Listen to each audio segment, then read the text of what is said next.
Israel could lose up to $11.5 billion a year if the boycott, divestment and sanctions movement peaks. That's if the EU legislates to boycott all Israeli goods and blocks foreign investment into the state. Is this likely to happen? Well, opinions vary. Israel's government economists say it's hard to predict, but it is possible. Foreign investment into Israel fell to around $6 billion in 2014. That's the same year they launched a deadly offensive on Gaza that killed 1,462 civilians.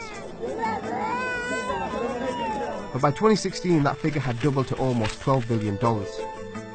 What about exports? Washington-based Brookings Institute says consumer boycotts won't drastically affect Israel's economy.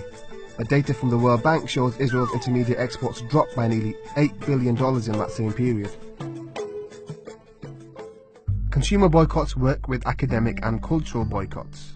If people refuse to work with Israeli academic institutions for their involvement in, let's say, the strategies behind the use of disproportionate force against the Palestinians, or musicians refuse to perform in Israel in solidarity with the people of Gaza and the West Bank, it gets people talking. Lord, Elvis Costello, Lauryn Hill, they've all refused to play in Israel, and other artists are openly advocating for BDS. How can I work with any institution complicit in Israeli human rights abuses? These smaller boycotts are supposed to start a chain reaction. Sanctions is the ultimate. That's why it's BDS. S comes at the end. It's no coincidence, because you need a lot of B and D to reach the S. And it's slowly working. Companies are closing up shop in Israel.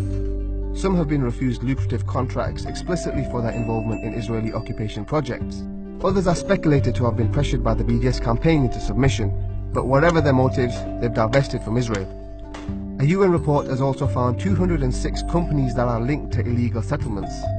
The companies' activities range from banking and telecom to construction and tourism. Their names are being withheld until they've all been contacted.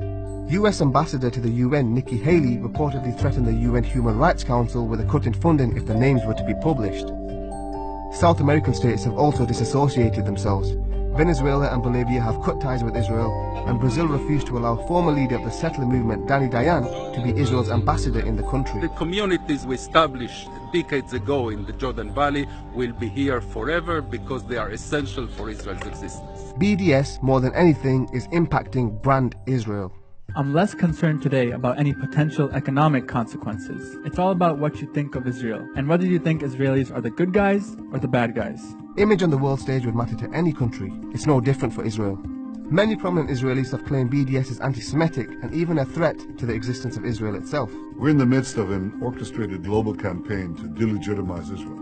Mr. Asad Abu Khalil, who he knows very well, is a leader of the BDS movement. He writes, the real aim of BDS is to bring down the state of Israel. The objectives of the BDS movement are: one, the liberation and the end of this occupation. Number two, the return of refugees to their homes and to their livelihoods. Number three is the end of apartheid and segregation and discrimination against Palestinians inside Israel and everywhere else. Israel has refused all three time and again. The Netanyahu government instead enacted anti-BDS legislation at home and gave covert power to the Ministry of Strategic Affairs to tackle BDS abroad. They've successfully lobbied a number of US states to punish supporters of the movement. 24 states have passed laws restricting their business with companies that boycott Israel just in the past 2.5 years.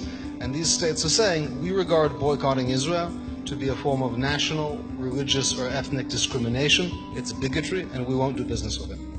The ministry has since established a commando unit in order to launch campaigns against pro-Palestinian projects.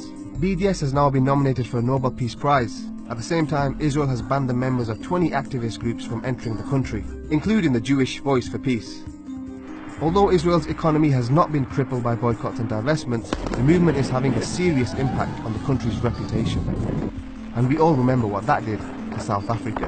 Is the distinguished representative of the Republic of South Africa.